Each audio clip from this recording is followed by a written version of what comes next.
ভগৱান বুদ্ধ এজোপা ডাঙৰ গছৰ তলত বহি আছিল। তেতিয়া এগৰাকী বৃদ্ধা আহিল। কপা কপা মাতেৰে বুদ্ধদেৱক ক'লে, মোৰ আপোনাক দান কৰিবলৈ একোৱেই নাই। মই বহুত দুখীয়া।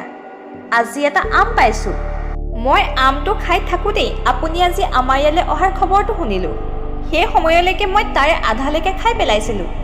সেয়ে লৰালৰিকৈ মই আপোনাৰ ওচৰলৈ আহিলোঁ। মোৰ এই আমটো আপুনি গ্ৰহণ কৰে যেন।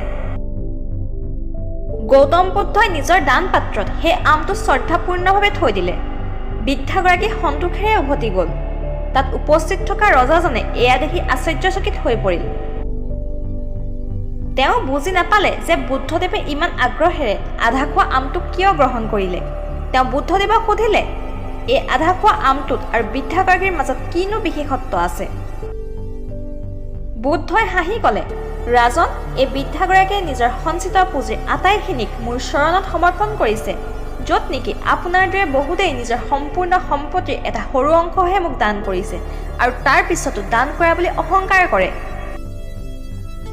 বৃদ্ধাগৰাকীৰ মুখমণ্ডলত যি কৰুণা আৰু নম্ৰতা আছিল, যুগ যুগ পিছত কোনোবাইহে এনেকুৱা মহৎ দান লাভ কৰিব পাৰে।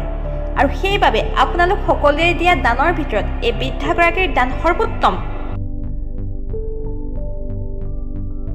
সমাজৰ বেছিভাগ মানুহেই দান বৰঙণি কৰে কেৱল যাতে তেওঁলোকে খ্যাতি লাভ কৰিব পাৰে আৰু মনৰ ভিতৰত ডাঙৰ আৰু ধনী হোৱাৰ গৌৰৱ পূৰণ কৰিব পাৰে। আনহাতে দানক প্ৰকৃত অৰ্থত আনৰ মংগলৰ বাবে অহংকাৰ নোহোৱাকৈ দিয়া বুলি কোৱা হয়।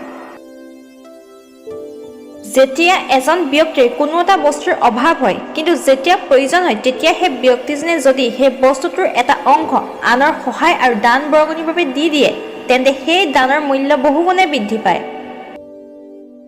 কাৰণ অতিৰিক্ত বস্তুৰ বিতৰণক দান বুলি কোৱা নহয়।